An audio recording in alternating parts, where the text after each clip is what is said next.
Bendigo al Señor que me da esta oportunidad hermosa de estar con ustedes, de saludarte, de bendecirte en el nombre del Señor. Dios es bueno, su misericordia es para siempre. Siempre me alegro, me gozo, me regocijo cuando puedo magnificar la gloria de Dios, exaltar sus atributos.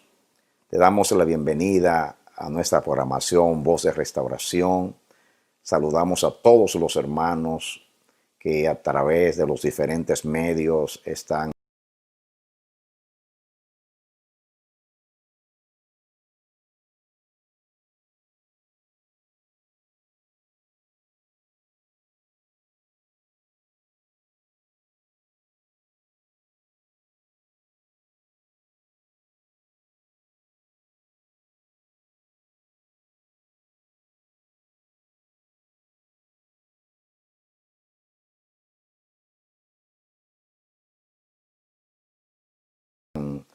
comunicados con nosotros. Nos sentimos muy honrados de poder ser instrumentos de bendición y de edificación para tu vida.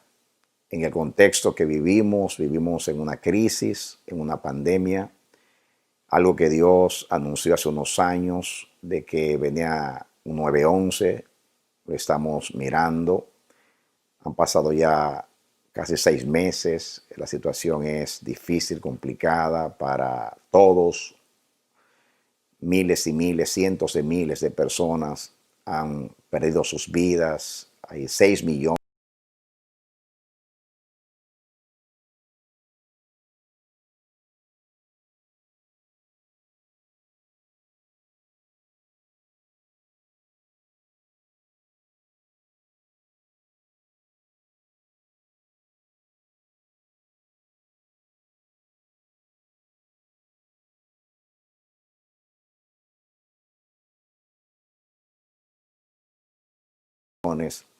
de infectados por este virus.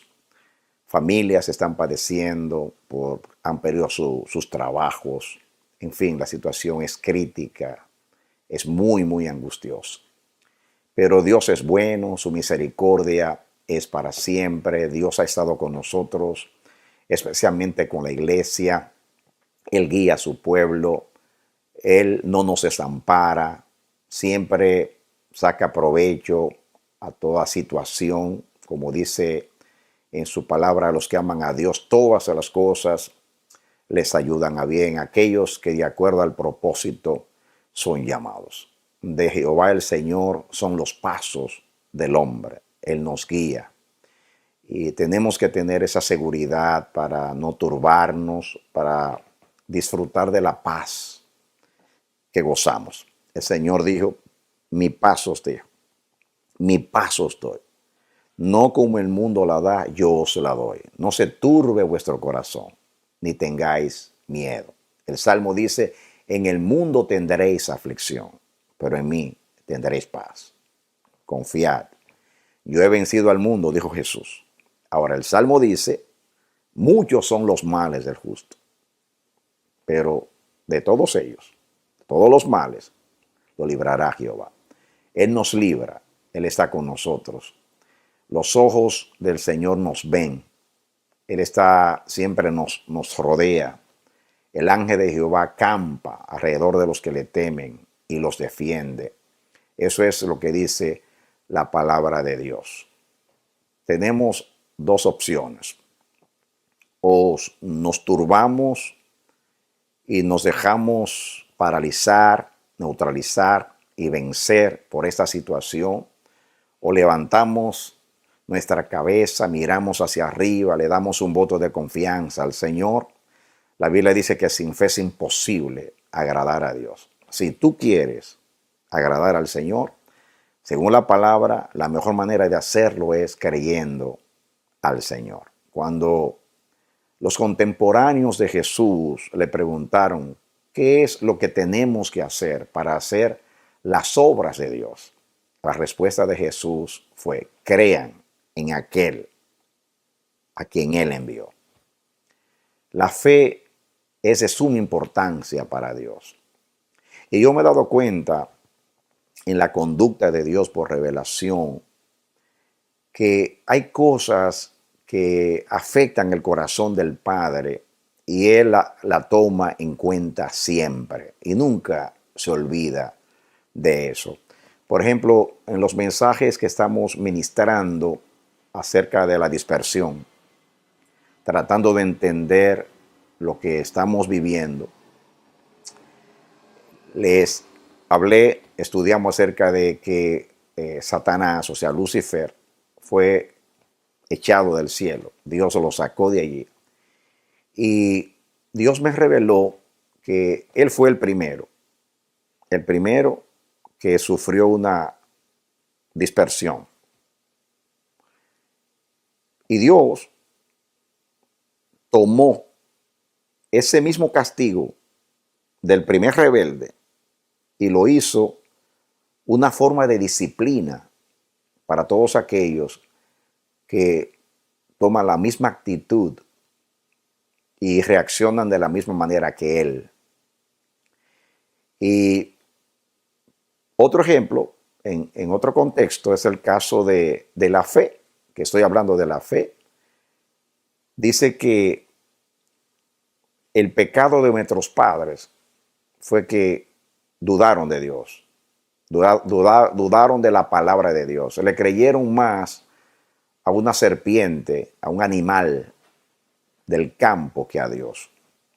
Por eso hoy, en Cristo Jesús, en este tiempo de la gracia, en esta dispensación de la gracia, la salvación es por la fe. Por eso Dios destaca tanto la fe en el Nuevo Testamento, porque es un cumplimiento. A Dios siempre la fe, la confianza en Él, en su palabra, le ha agradado. Pero en Cristo Jesús, eso llegó al clímax.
Y Dios ha puesto la fe como el medio de salvación, porque cuando le creemos a Dios, estamos restaurando la confianza que se perdió originalmente cuando nuestros padres dudaron de la palabra del Señor. Todo ser humano se ofende, si es una persona seria, una persona apegada a sus valores y principios, esa persona va a celar la confianza, va a disfrutar, se siente bien en toda relación cuando se crea su palabra. Pero cuando se duda de la palabra de una persona, es muy incómodo, es muy ofensivo. Y los seres humanos somos imperfectos. Cometemos errores, engañamos, aún el más íntegro puede cometer el error de mentir por salir de una situación. Y si los seres humanos que son dados a fallar, aprecian, estiman, se sienten honrados cuando se crea su palabra, cuánto más el Señor. Si hay algo que apela mucho al corazón de Dios, es cuando sus hijos creen y confían en la palabra que sale de su boca. Se puede decir que el duelo entre el bien y el mal, si se puede llamar así, es la fe y la duda, la fe y la incredulidad. Fue la primera arma del archienemigo contra el reino de Dios y contra sus criaturas, hacer que nuestros padres dudaran de la palabra de Dios. Por eso en un tiempo como este, agradamos a Dios si nos aferramos a la palabra y vivimos de toda palabra que sale de la boca del Señor. Dios me sigue hablando, mis amados, de que es necesario entender la experiencia que vivimos en el presente. Muy, muy, muy importante, muy relevante. No podemos vivir esto, ignorarlo, pasarlo por alto como algo circunstancial. Sería un gran error. Dios tiene un propósito grande con esto. Miren, yo no digo esto para animarlos, ni porque me quiero mantener en este contexto, ni porque quiero llamar vuestra atención. No, es algo muy fuerte en mi espíritu, que yo veo un ay, así como el apóstol decía, ay de mí, si yo no anunciara el evangelio. Así yo oigo un ay en el cielo. Ay, ay, ay. Ay, si nosotros no prestamos atención. Ay, si nosotros pasamos por alto e ignoramos lo que está sucediendo, mis amados. Porque esto tiene mucho que ver con el plan de Dios para este tiempo. Esto aparentemente puede pasar. Puede ser que Dios en su misericordia provea medios a los hombres para superar esta situación. Pero esto nos va a marcar. ¿Por qué? Porque es algo que Dios ha determinado en su soberanía que ocurriese para lograr un propósito con las naciones, pero más un propósito con la iglesia. Por eso Dios nos ha revelado que estamos viviendo una diáspora o dispersión. Dios nos ha esparcido, nos sacó de los lugares de adoración y nos envió a los hogares y estamos manteniendo un distanciamiento social. Quiere decir que ese distanciamiento está revelando algo. En el caso de Dios, nos sacó del lugar donde siempre juntos como cuerpo adorábamos. Y Dios nos ha dispersado y nos ha llevado a nuestros hogares. Pero aún así, por causa de este virus, mantenemos un distanciamiento, no podemos abrazarnos. Y eso no es una casualidad. El hombre espiritual todo lo ve, todo lo discierne espiritualmente.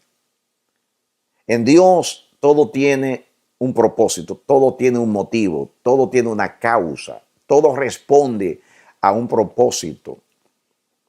Por eso, proféticamente sigo mirando. Lo que se ve revela lo que no se ve. Así que yo veo que lo que está sucediendo, Dios habló de un 911, de una emergencia. El mundo entero ha entrado en emergencia. Dios habló de que iba a turbar a los reyes de la tierra y los ha turbado. Dios usa siempre ese método de esparcir a su pueblo, la diáspora, la dispersión, siempre como un castigo, una disciplina para lograr un propósito cuando, como hemos enseñado, no sabemos vivir en su presencia, no podemos mantener la armonía con Él. Entonces, veo en mi espíritu con mucha claridad, veo la insistencia del Espíritu Santo hablándome y comunico a ustedes. Y yo ruego al Señor que abra los ojos de nuestro entendimiento, que nos inquiete. No podemos, mis amados, adaptarnos, aclimatarnos a la situación. No podemos pasar por alto esto. Tenemos que tomar una actitud consecuente, adecuada, en armonía con el propósito de Dios, porque esa es la manera de que vamos a glorificar al Señor, pero que el Señor va a cumplir el propósito con nosotros. No es tiempo de paralizarnos, no es tiempo de entregarnos al miedo, al temor, a la inseguridad, no es tiempo de llorar, es tiempo de levantar nuestra cabeza, es tiempo de poner los ojos en el Señor, es tiempo de humillarnos, es tiempo de buscar el rostro de Dios, es tiempo de reconciliarnos con nuestro Padre, es tiempo de enderezar los caminos torcidos, es tiempo de restaurar relación con nuestros hermanos, con las familias, con el Señor. Eso es lo que Dios espera de nosotros, que despertemos, mis amados. Lo que hace un justo cuando vive una crisis, inquiere, indaga, primeramente hacia adentro.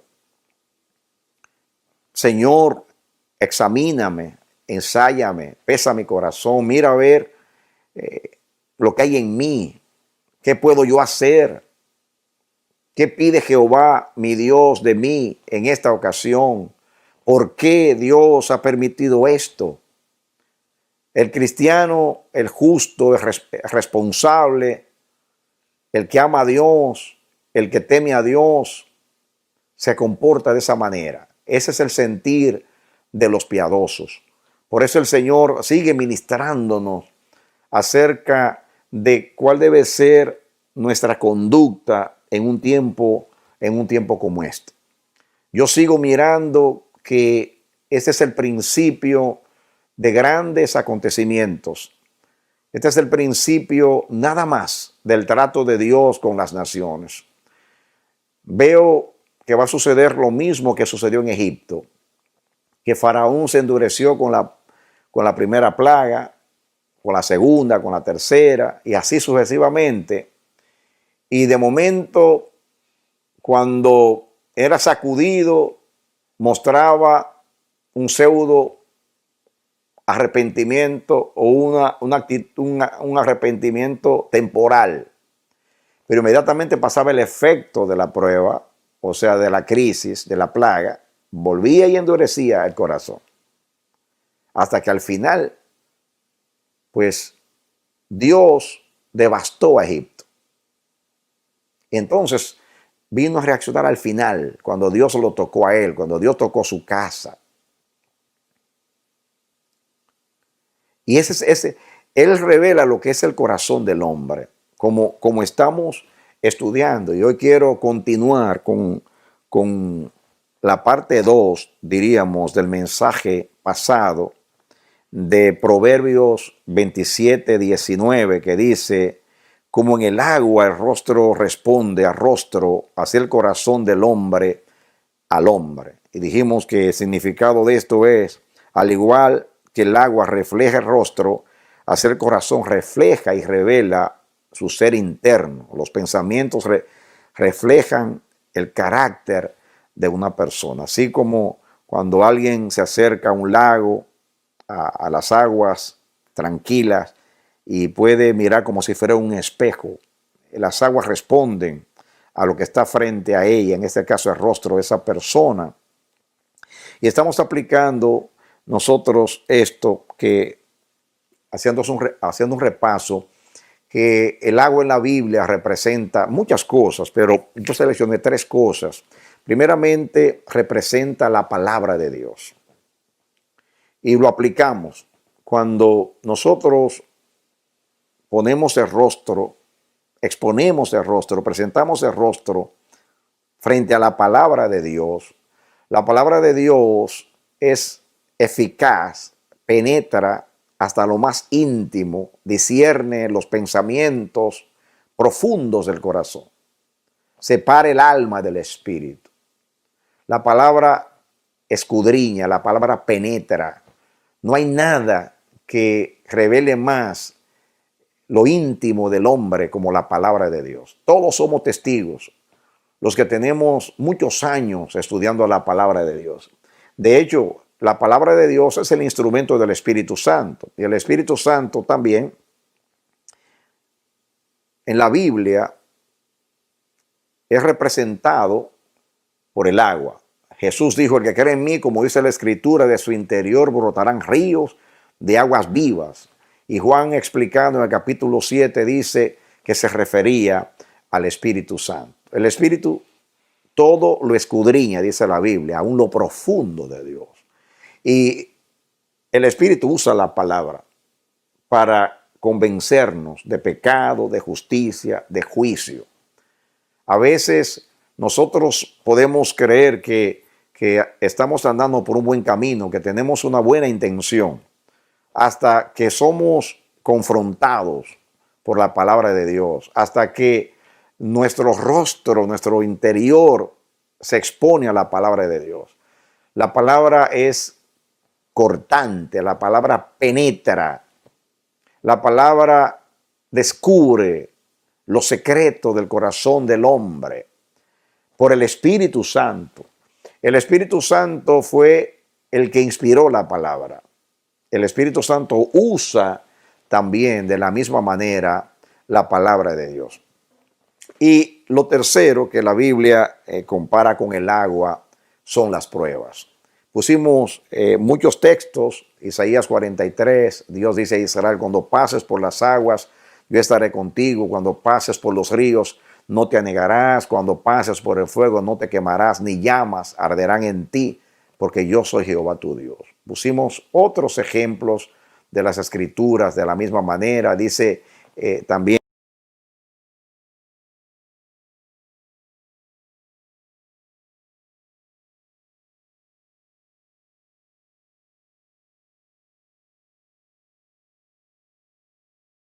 que las muchas aguas no pueden apagar el amor. Así que ninguna prueba puede apagar el amor. Nunca deja de ser. La Biblia también dice en Proverbios 17:3, el crisol para la plata y la hornaza para el oro, pero Jehová prueba los corazones. ¿Qué revelan las aguas de las pruebas cuando el rostro del hombre, o sea, su corazón, sus pensamientos, se reflejan en ellas? Es muy, muy importante. Yo no pensaba que yo iba a continuar con este tema hasta que Dios, estudiando la palabra hoy, me llevó a un versículo y cuando comencé a estudiarlo me di cuenta que ese versículo tenía mucha relación con esto, porque más adelante voy a hablar, David en un salmo estaba viviendo una crisis, y en esa crisis él también compara esa prueba como inundación de muchas aguas que estaban penetrando hasta su alma.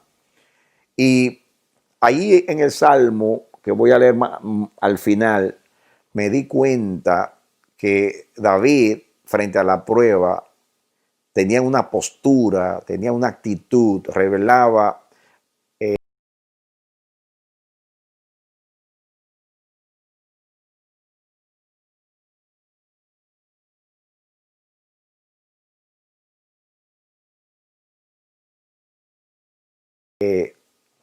algo muy hermoso, una piedad del corazón de Dios. Y eso me llamó la atención. Y la vez pasada el tiempo se me acabó y tuve que terminar abruptamente, pero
es un tema muy pertinente porque las aguas ahora, las aguas de la prueba, está subiendo en nuestras vidas con esta situación. Y nosotros podemos en este momento, yo sé que en estos meses todos hemos puesto el rostro, el corazón en las aguas de esta prueba o de las pruebas que han venido como consecuencia de esta crisis que el mundo entero vive. Y ha habido muchas reacciones en nosotros y se ha revelado mucho lo que hay en el corazón. Y eso es muy importante. Yo he visto por toda la Biblia que para Dios el propósito de la prueba no es producir una acción en nosotros. Dios no está tan interesado en la reacción nuestra frente a una prueba, sino que nosotros mismos veamos, ya que Él conoce todo, qué hay dentro de nosotros. La reacción puede manifestar lo que hay dentro del corazón, pero no necesariamente. Por eso es mucho más profundo esta situación, porque como dice ahí, que el rostro se refleja en el agua y el agua es fiel a revelar como un espejo lo que está frente a ella. Así hace las pruebas, revela quiénes somos. Por eso la Biblia usa la metáfora del fuego. Cuando pasas por el fuego, dice el crisol para la plata. Cuando dice Pablo que el fuego todo lo prueba. Todo lo que pasa por el fuego lo prueba. Si es hojarasca, se deshace. Si es oro, se purifica, pero queda lo precioso del metal. Entonces, el agua también revela nuestro rostro, revela nuestro interior. Frente a las pruebas, nosotros manifestamos, hacemos notorio lo que somos, lo que hay dentro de nosotros. Yo puse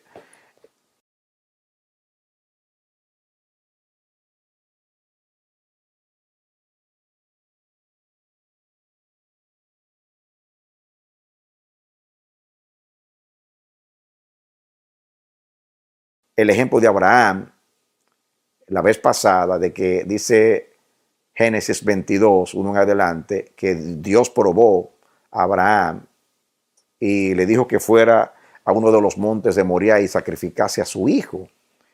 Él sufrió indeciblemente, pero al final lo hizo.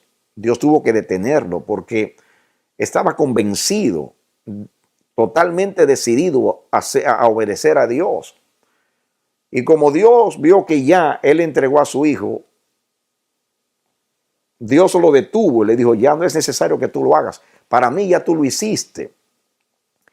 Y Dios le dijo a Abraham en ese contexto, por cuanto no me rehusaste a tu hijo, a tu único, a Isaac, a quien tú amas, de cierto te bendeciré.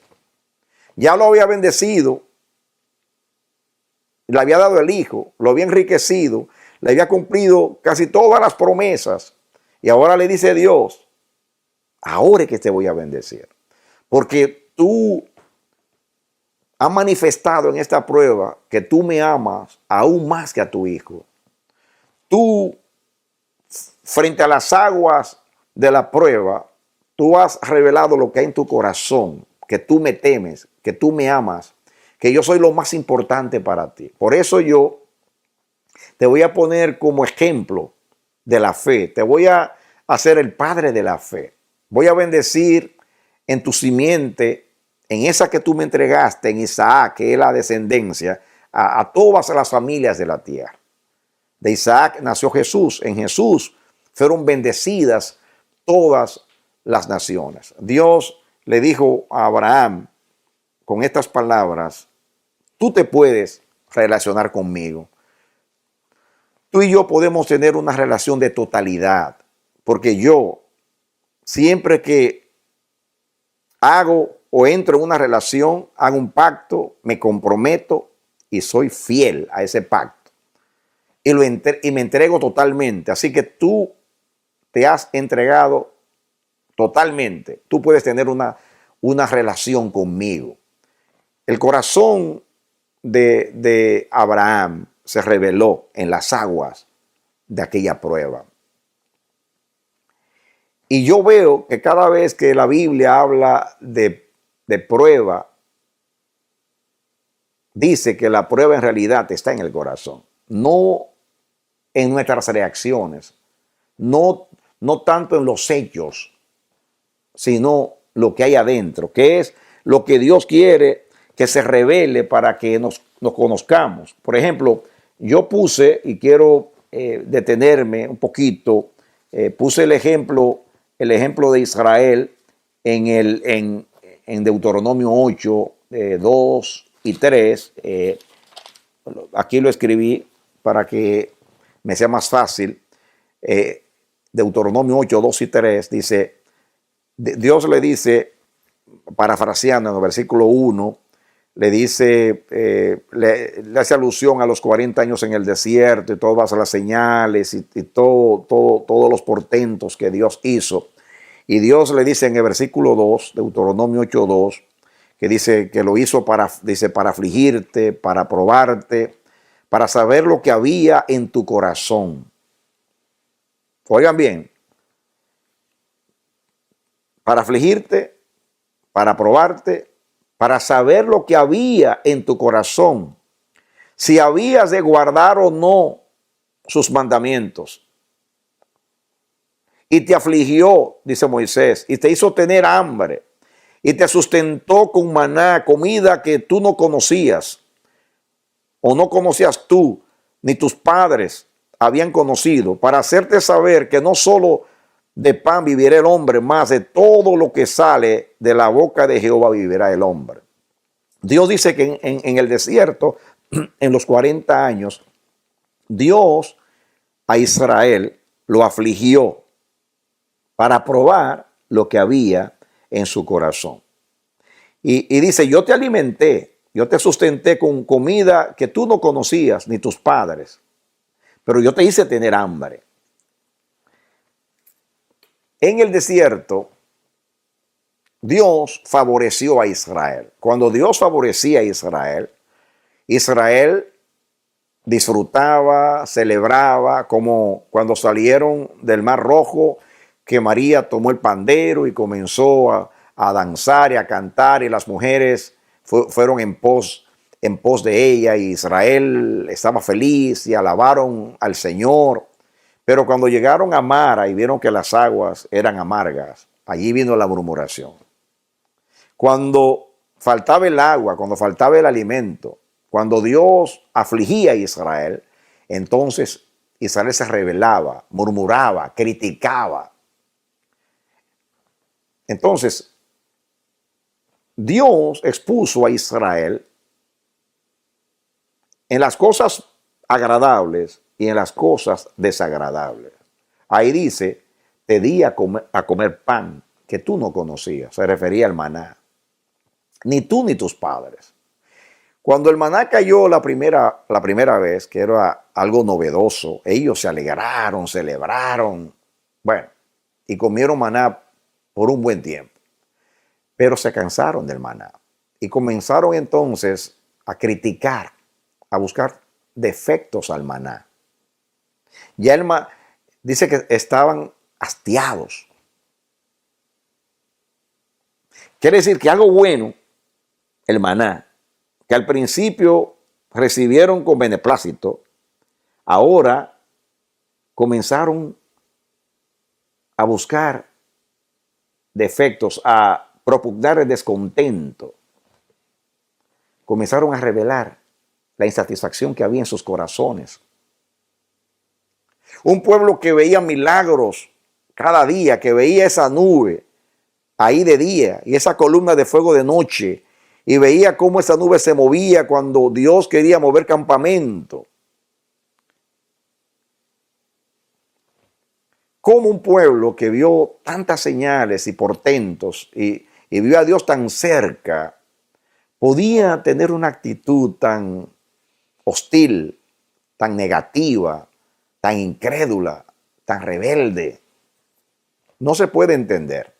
Pero nosotros no somos mejores que Israel. Israel revela lo que es el hombre, lo que es la iglesia de hoy también. Nosotros tenemos la revelación de ellos, la historia de ellos, por muchos siglos. Tenemos 20 siglos de historia. Conocemos toda la escritura, la leemos cada día.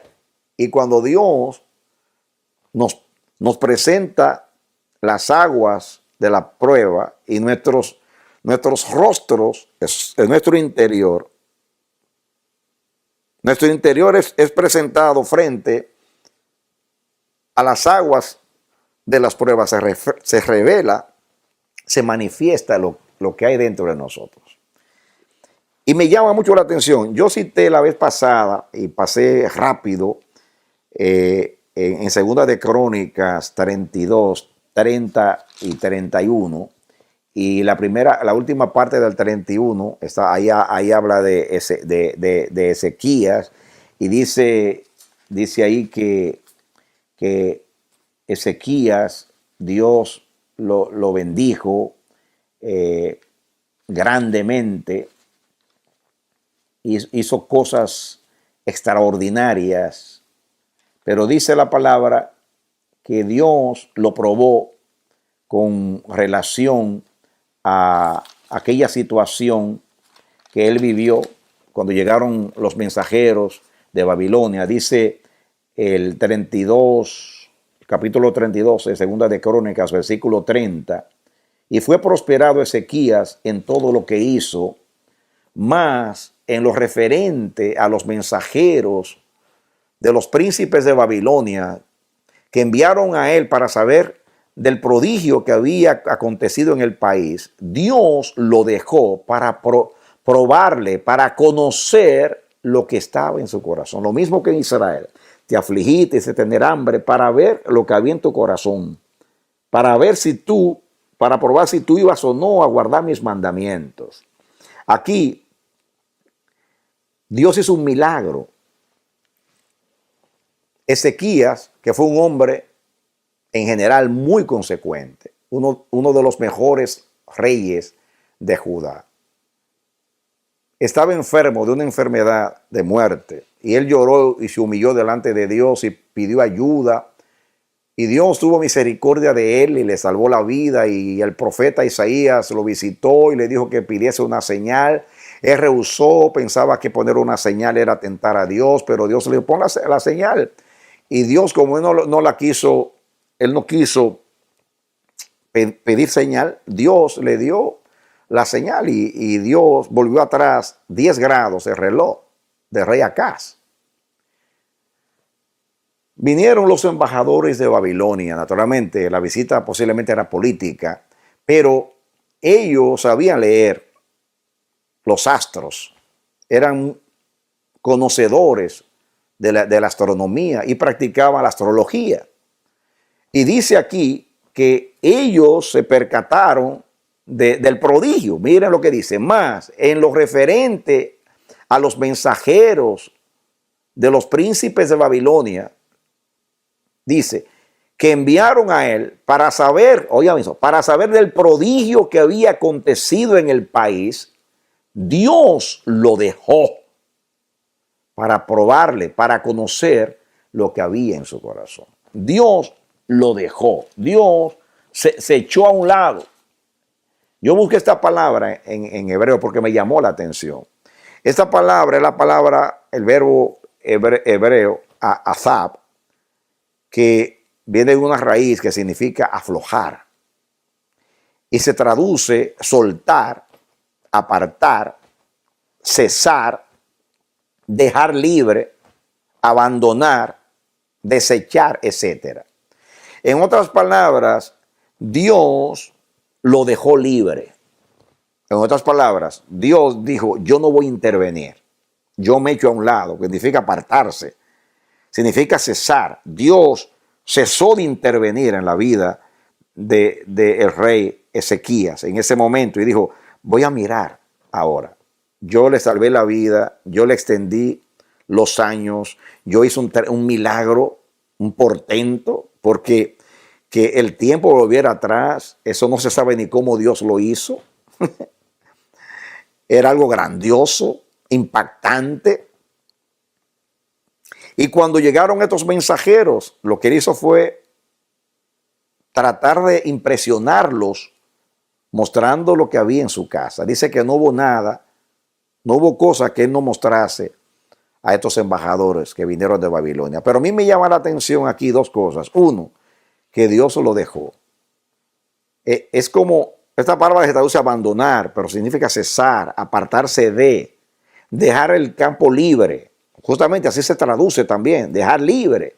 En otras palabras dice Dios, déjame ver cómo actúa Ezequías cuando yo no actúo. Porque Dios, como es Padre, nos trata como hacen los padres con los niños cuando están tiernos, pequeños, que comienzan a aprender a caminar, que los padres están en una constante vigilancia y andan detrás de los niños tratando de que no tropiecen, de que no se golpeen. Igualmente, cuando los niños llegan a la edad escolar, los padres los llevan a la escuela, los traen, los vigilan, porque no tienen edad para guiarse. Y Dios, como Padre, vive supervisándonos. ¿De cuántos errores nos ha librado el Señor? ¿De cuántos tropiezos? Invisiblemente, nunca nos hemos dado cuenta de las tantas veces que Dios nos ha visto que vamos a caer en un abismo, que vamos a cometer una torpeza, que vamos a perjudicar nuestras vidas para siempre. Y ha intervenido y ni siquiera nos hemos percatado de que Dios lo ha hecho, de que Dios nos ha protegido. Voy a decir que la mayoría de las veces Dios lo hace. En otras palabras, los ojos de Jehová están hacia los justos, atentos sus oídos al clamor de ellos. El cielo entero nos vigila, mis amados. Los ángeles de Dios son siervos, ministros que están para acampar y cuidar a los herederos de la salvación. Nosotros no hemos cometido locuras.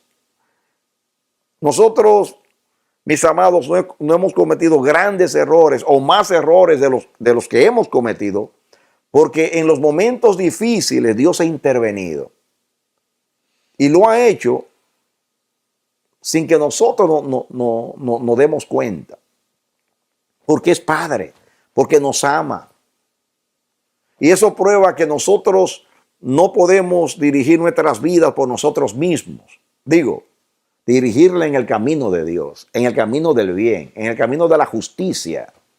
Y por eso Dios, la mayoría de las veces, interviene para librarnos. De muchas maneras, a veces nos manda un mensaje, a veces nos habla por el Espíritu Santo, nos alerta, manda una provisión, usa sus medios sobrenaturales para librarnos, pero nosotros no lo sabemos. Pero cuando Dios quiere probar, Dios se echa a un lado, se retira, cesa.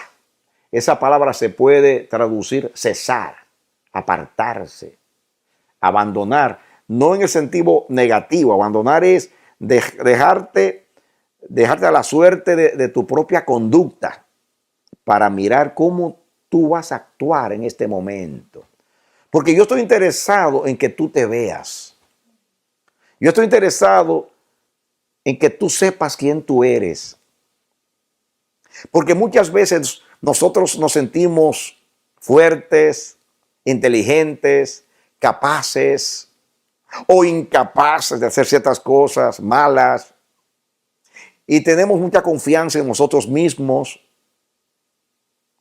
y creemos cosas de nosotros mismos que no son verdad, porque engañoso es el corazón más que todas las cosas y perverso. ¿Y quién lo conocerá?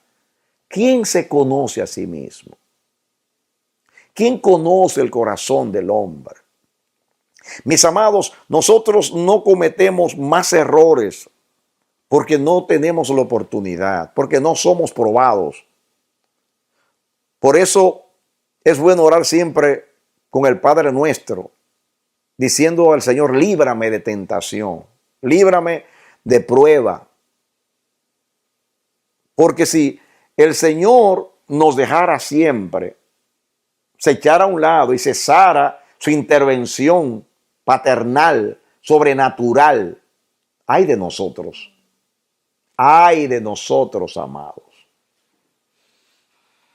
Este hombre parecía muy consecuente con Dios. Hizo una reforma histórica en Israel. Dejó huellas indelebles de ser un hombre de Dios. Por eso Dios lo probó.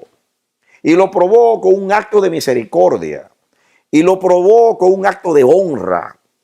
Y lo probó con un prodigio, con una intervención sobrenatural en su vida.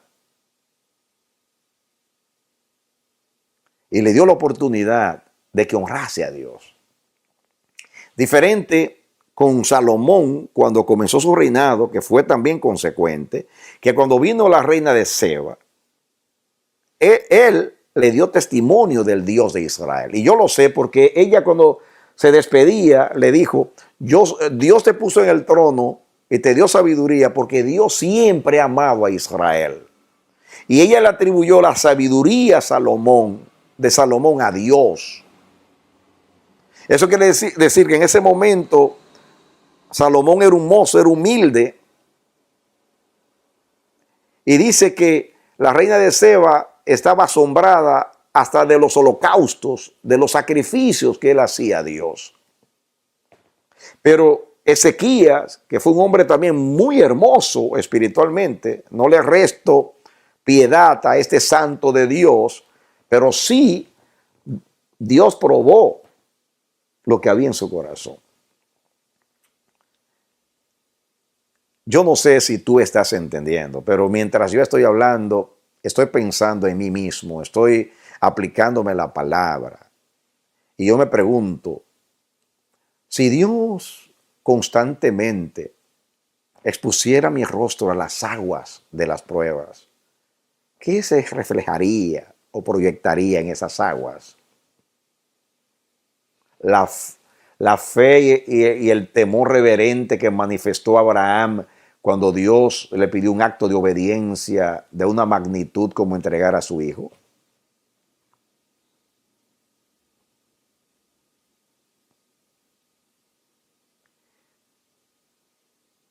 ¿Cuál es el rostro que tú proyectas frente a las aguas de las pruebas? ¿Qué revela lo que hay en tu corazón?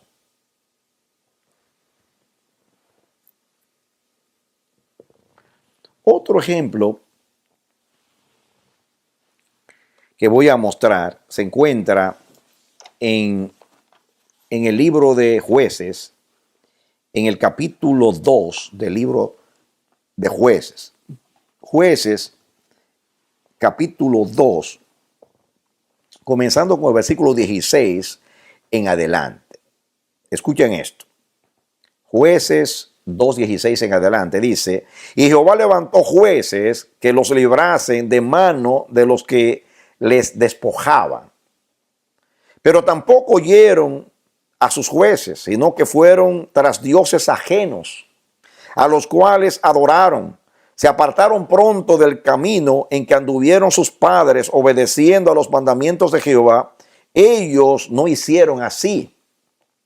Y cuando Jehová les levantaba jueces, Jehová estaba con el juez y los libraba de mano de los enemigos todo el tiempo de aquel juez, porque Jehová era movido a misericordia por sus gemidos a causa de los que los oprimían y afligían. Esa fue la historia de los 300 años del periodo de los jueces. Israel se apartaba de Dios, Dios como castigo entregaba a su pueblo, a un pueblo tal, a uno de los pueblos cananeos o de los pueblos vecinos. Los oprimían por 20 años, 30 años, 40 años. Cuando clamaban a Dios, Dios tenía misericordia y enviaba a alguien. Durante el tiempo de aquel juez muchas veces eran fieles. Después moría ese juez y con el juez moría la fidelidad de ellos al pacto de Dios.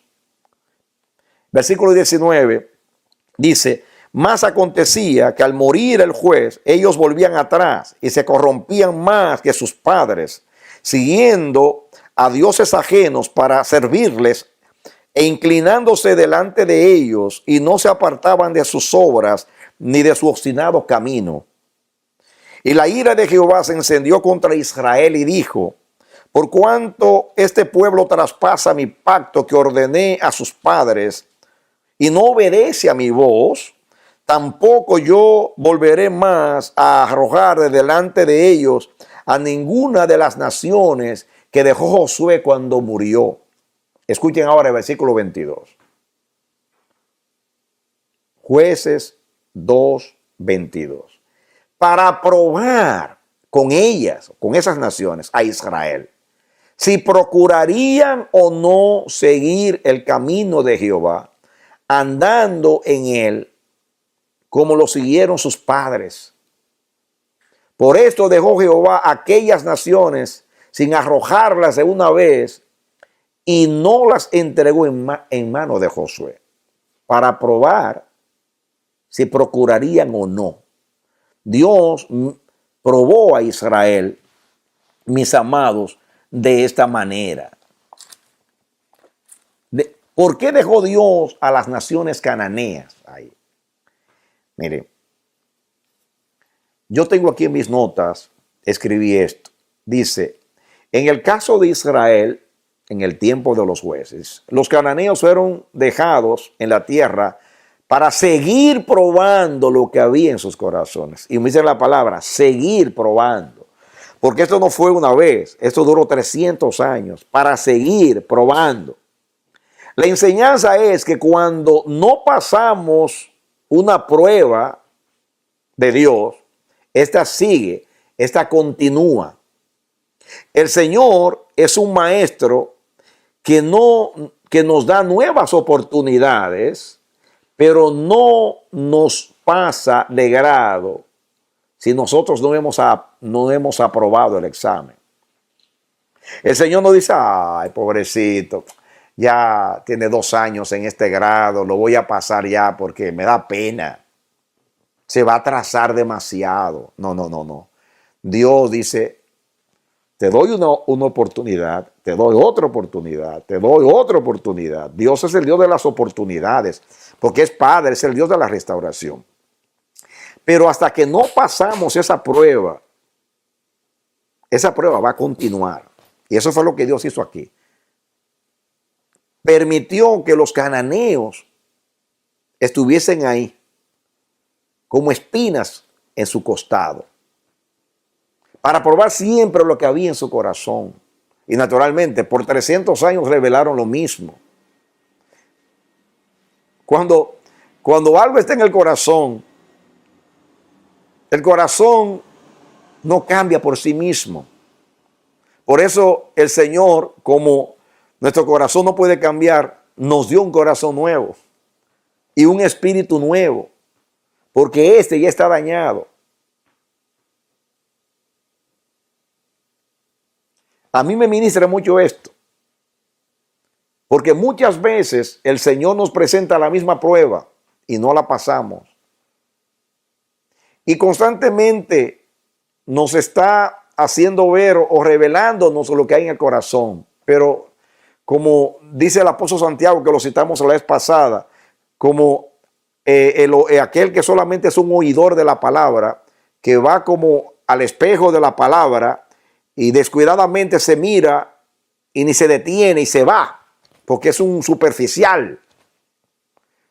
Representa a aquellos que escuchan sermones, van los domingos, van el martes, el jueves, están constantemente escuchando, oyendo y nunca escuchan. La palabra oír en la Biblia es un sinónimo de obedecer. Oír a Dios es obedecer a Dios. Las pruebas revelan quiénes somos, quién tú eres, quién yo soy. Yo escribí acá, las aguas de las pruebas miran, penetran y sacan a la luz lo oculto del corazón. Las pruebas hacen notorio lo que somos en realidad. Tú no eres lo que tú crees que eres. Yo no soy lo que yo creo que soy. ¿Quieres saber quién tú eres? Pídele a Dios que te exponga las pruebas. Porque tú no sabes de lo que tú eres capaz. Y Dios ha dicho que esta pandemia es una prueba. Me insiste el Espíritu Santo que todos estamos siendo probados en este tiempo. Y Dios lo está diciendo, y Dios lo repite, y Dios vuelve y lo repite. Y algunos no importa cuán duro, recio sea el sonido del reloj despertador, no van a despertar porque están dormidos en un sueño muy profundo. Se han aclimatado a esta vida. O sea, son oidores nada más de la palabra. Esto es serio.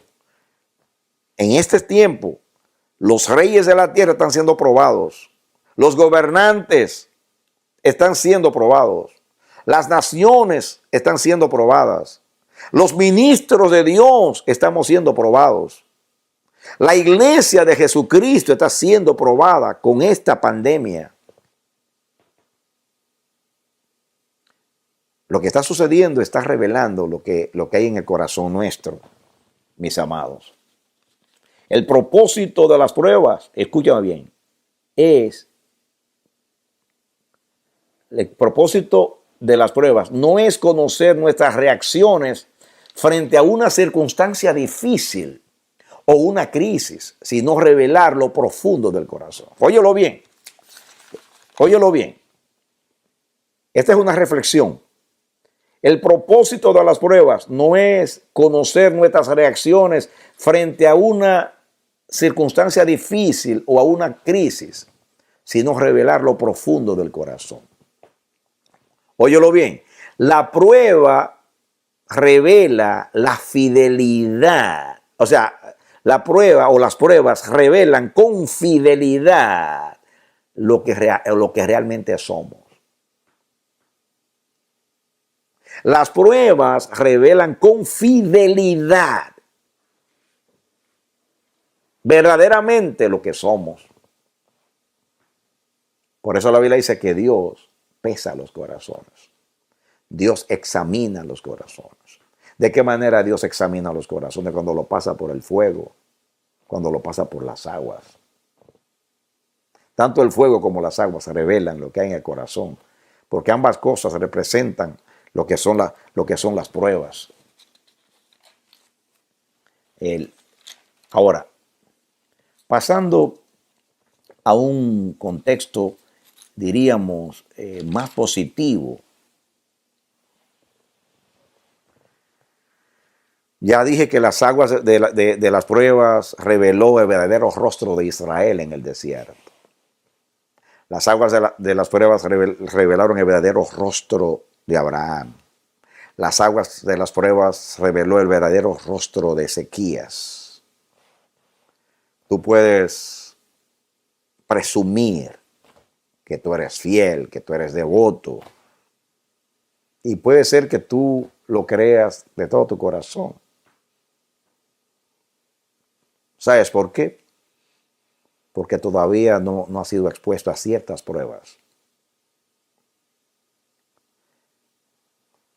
Las aguas de las pruebas reflejaron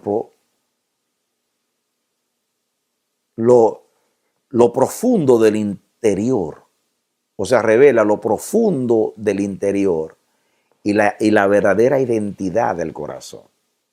El corazón puede presumir de muchas cosas, pero en las aguas de la prueba se revela el corazón. El rostro del corazón se revela frente a la transparencia del agua.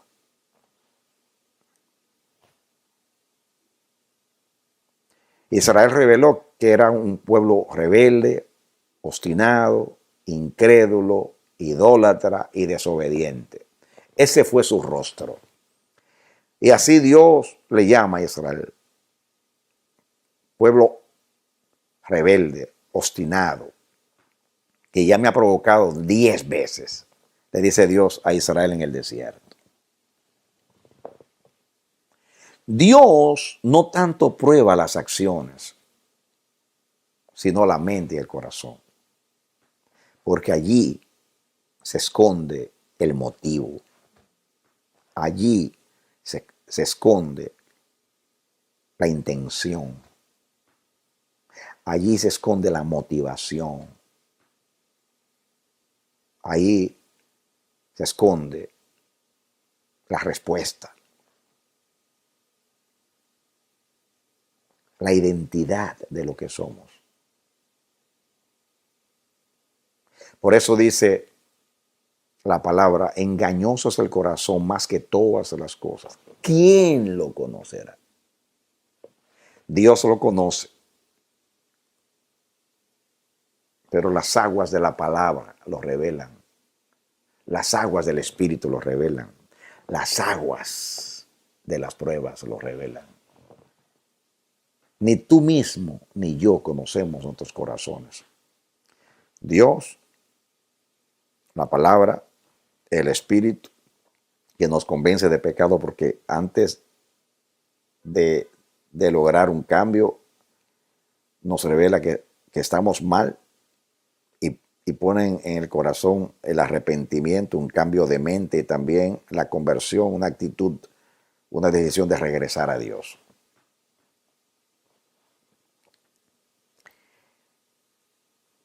En el Salmo 7:9, David dijo lo siguiente: fenezca ahora la maldad de los inicuos, mas establece tú al justo, porque el Dios justo prueba la mente y el corazón. Salmo 7:9. Fenezca ahora la maldad de los inicuos, mas establece tú al justo, porque el Dios justo prueba la mente y el corazón. Dios prueba la mente y el corazón.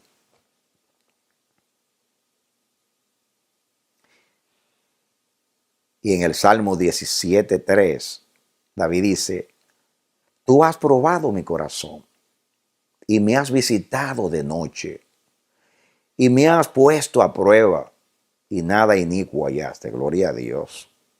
Y el Salmo completo, él habla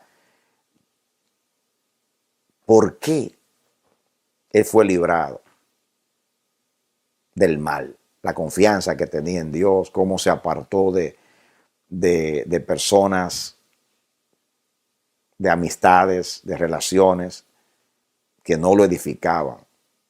No se sentó en sillas de escarnecedores. Tú has probado mi corazón y tú me has puesto a prueba y nada inicuo hallaste, dice el salmista. Fíjense que siempre tiene que ver con el corazón. Lo que revela lo que hay en el corazón son las pruebas. David decía en el Salmo 26:2, escudriñame, oh Jehová, y pruébame, examina mis íntimos pensamientos y mi corazón.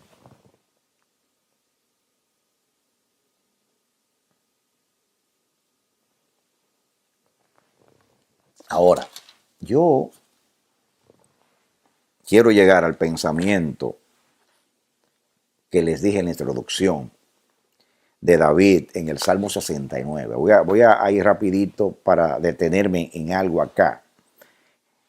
Miren ustedes, pongan atención a este salmo porque David relaciona las pruebas y las crisis con las aguas. Dice el versículo 1, sálvame, oh Dios, porque las aguas han entrado hasta el alma.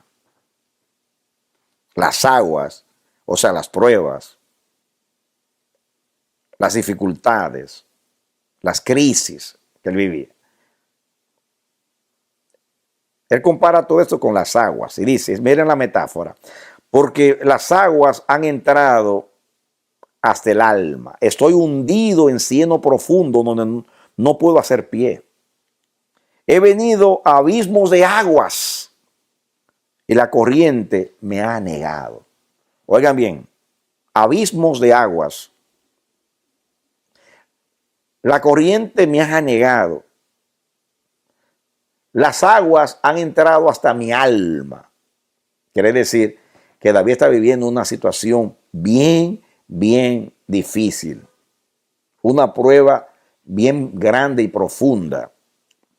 Y miren, cuando él dice, estoy hundido en cieno profundo, y el cieno, que es el lodo, contiene agua, donde no puedo hacer pie. Es decir, él se estaba hundiendo, él se estaba ahogando.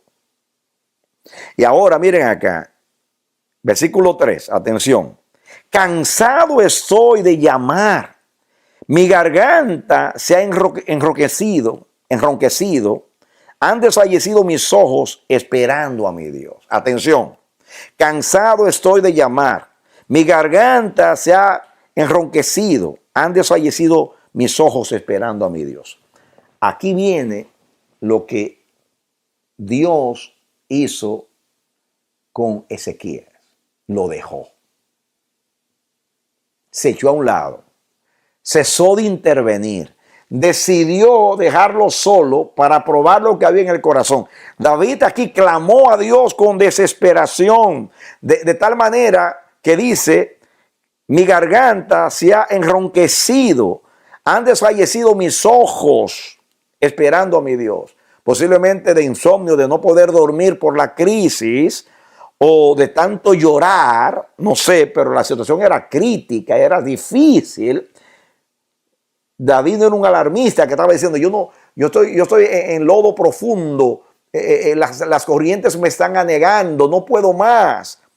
Estoy enronquecido llamando a mi Dios. Dios lo dejó, voy a mirar qué hay en David. Y miren lo que sigue diciendo. Versículo 4. Se han aumentado más que los cabellos de mi cabeza, los que me aborrecen sin causa.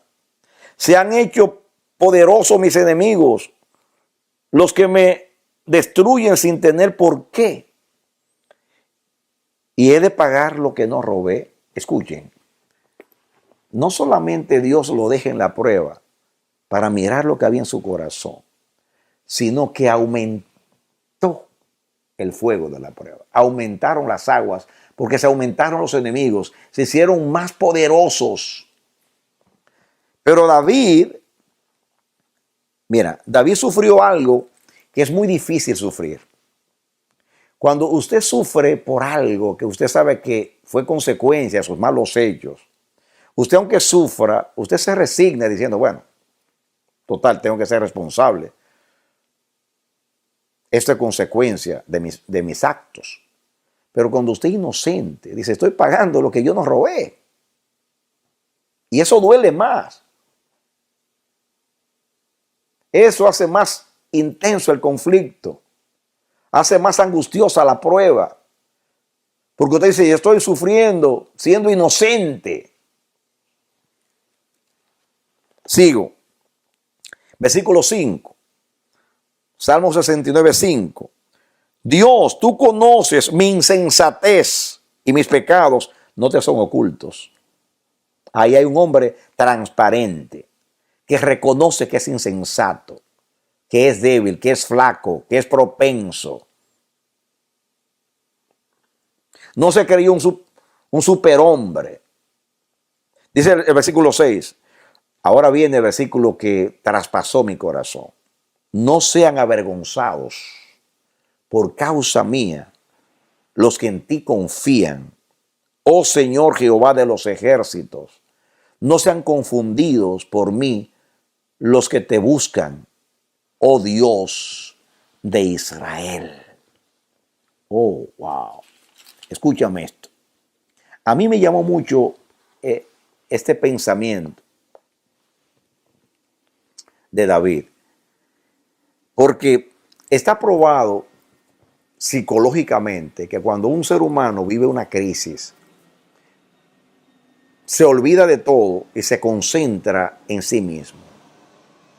Es natural. Es una defensa psicológica.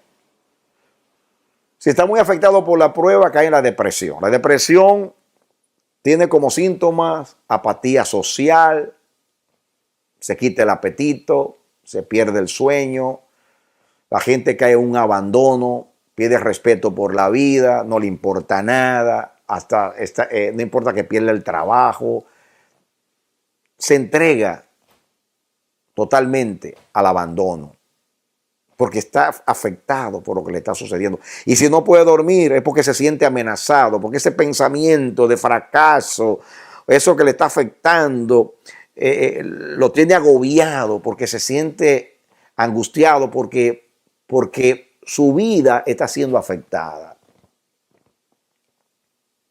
Ahora, David aquí se olvida de sí mismo y está pensando en los justos y le dice a Dios en la prueba. Ahora viene, y esto me llamó mucho la atención esta mañana, este versículo acá me llevó a este mensaje, porque me ministró. Yo he leído esto un montón de veces. Pero aquí dice, no sean avergonzados por causa mía los que en ti confían, oh Señor Jehová de los ejércitos. En otras palabras, yo no sé si David era rey en este momento o si todavía andaba corriendo de Saúl. Si andaba corriendo de Saúl, entonces él estaba preocupado por sus soldados, sus hombres, las familias de esos hombres que lo veían a él como el ungido de Jehová, el candidato al trono, el hombre que Dios amó, el hombre con quien Dios hizo un pacto, el hombre que le creía a Dios, el hombre que tenía el corazón de Dios. Y ellos lo vieron por la manera como perdonaba tantas veces a Saúl, aun cuando Dios se lo entregó en sus manos. Y entonces David razonó de esta manera y dijo, Señor, intervé en esta prueba, porque que yo sufra lo que estoy sufriendo, eso no me importa. Lo que me importa a mí es que por causa mía no se desanimen, no se desalienten aquellos que confían en ti, porque yo soy un líder, porque ellos saben que yo te amo, que yo te respeto. Ellos están mirando y me están mirando, me están observando a ver cómo yo reacciono, si me siento derrotado, si en este momento desisto, si en este momento huyo, si en este momento te atribuyo despropósito.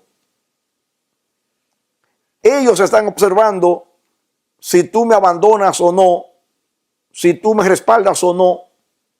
Ellos están mirando, ellos esperan que tú intervengas y que los enemigos sean frustrados, chasqueados en su intento de hacerme daño. Eso es un hombre que tiene el corazón de Dios. Porque cuando uno está en prueba, uno no piensa en nada ni en nadie, solamente en uno mismo. Y David estaba preocupado por el testimonio de Dios. Él no quería que aquellos que confiaban en Dios se desanimaran. Él dice, no sean avergonzados por causa mía los que en ti confían. Por favor, evita esto. Evita que ese pueblo que conoce quién yo soy para ti y lo que yo represento como líder en Israel, que ese pueblo que está esperando una intervención divina o que está esperando que yo sea fiel en este momento, que yo sea consecuente, cuídame en este momento de prueba para que yo no ceda al mal, para que yo tenga una conducta que glorifique tu nombre, valiente, de confianza en ti, de tal manera que ellos salgan fortalecidos porque están conmigo, están cerca de mí. Yo ahora mismo soy un espectáculo para ellos, me están observando. No sean avergonzados por causa mía los que en ti confían, oh Señor Jehová de los ejércitos. No sean confundidos por mí, por mi causa, los que te buscan, oh Dios de Israel.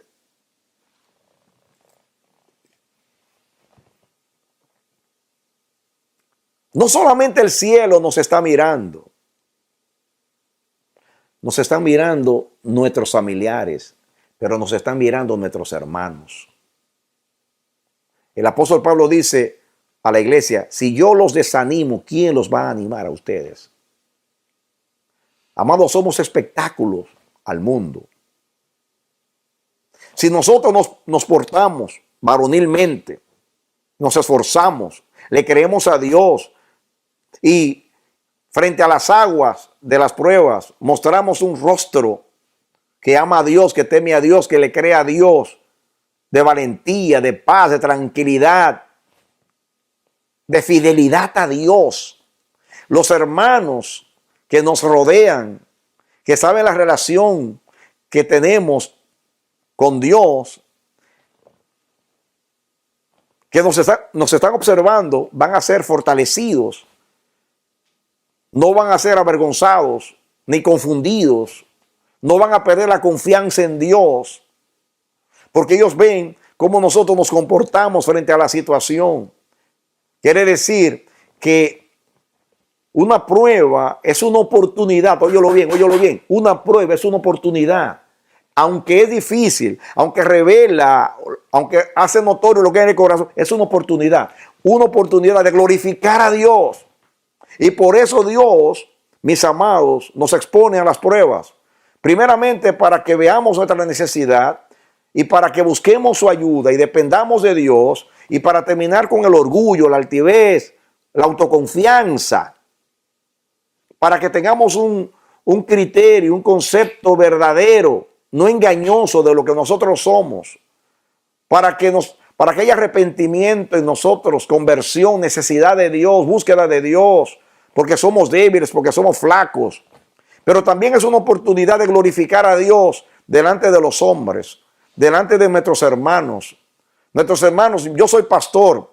Si ustedes me ven flaquear a mí, me ven frente a una prueba que me aplasto, que me anulo, que no actúo como un hombre de Dios, ustedes se van a desanimar porque dice mi líder, mi pastor, mira cómo está reaccionando. Yo tengo un compromiso con Dios, tengo un compromiso con ustedes, tengo un compromiso con mi fe. Por eso en este tiempo, mis amados, yo quiero pasar la prueba. No importa lo que revele mi corazón, porque David aquí dice, tú conoces que yo soy un insensato, tú conoces que yo soy débil, tú sabes quién yo soy, yo no me oculto de lo que yo soy, pero por favor, ayúdame en esta prueba, ayúdame para que tu nombre no quede amancillado, para que mis hermanos no se desanimen. La fe tiene que triunfar. El evangelio en este tiempo tiene que brillar. Somos la luz del mundo, somos la sal de la tierra, mis amados.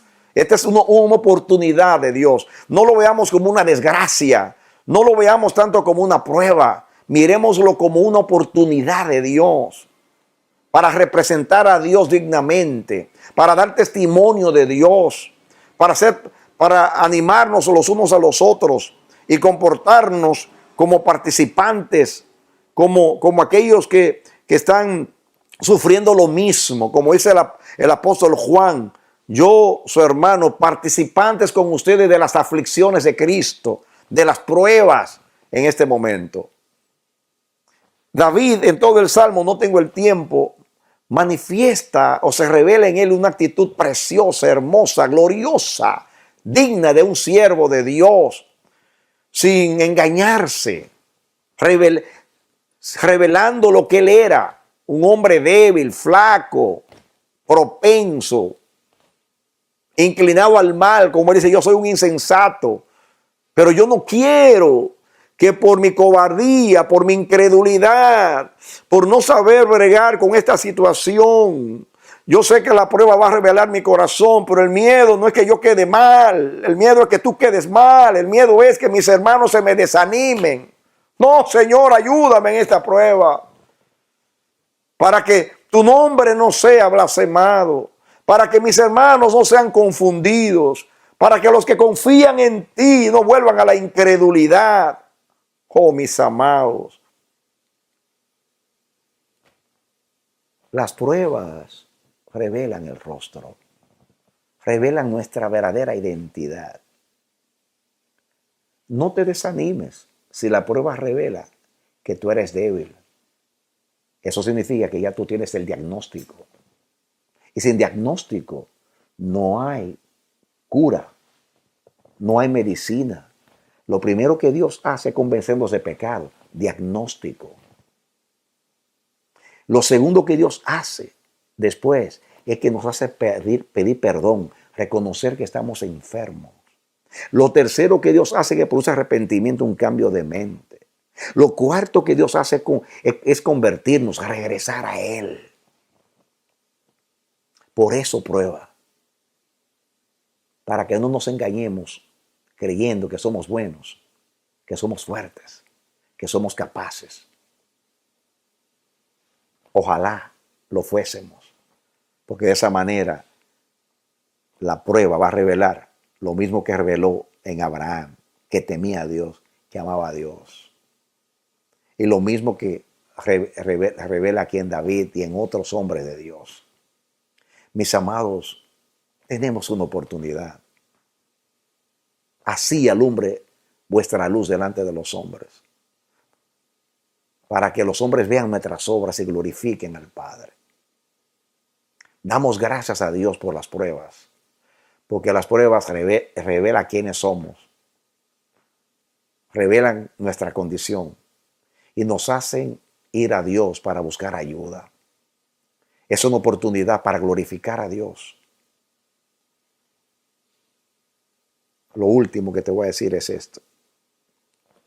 Faraón vio a su nación siendo destruida con cada plaga. 10 plagas, 9 plagas. Y no hubo un cambio de corazón. Solo cuando Dios lo tocó a él y le mató su primogénito. Ahí entonces tomó la decisión de dejar ir a Israel. Porque Dios lo tocó a él. Job se mantuvo firme. Perdió los bienes, los hijos, perdió todo. Pero el diablo dijo, tócale a él. Y cuando Dios tocó a Job, parece que el diablo tenía razón. Porque inmediatamente le quitó la salud y lo tocó a él.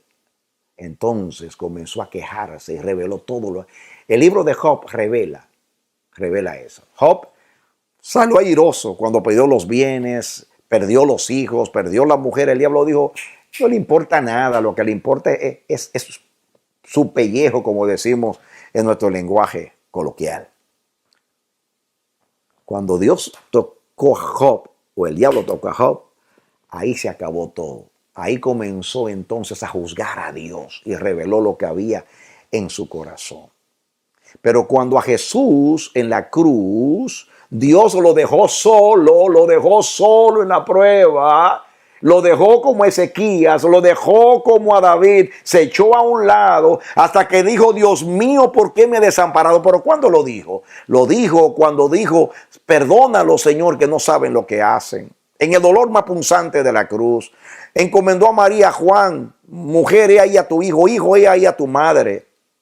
Y después, y le dijo al ladrón en la cruz, te aseguro que hoy estarás conmigo en el paraíso. Y después que pensó en todo el mundo, pensó en él y dijo, ¿por qué me has desamparado? Dios lo dejó solo. Y en la cruz es la prueba cuando Dios deja solo. ¿Qué tú haces cuando Dios te deja solo? Cuando Dios te deja, ¿qué tú haces?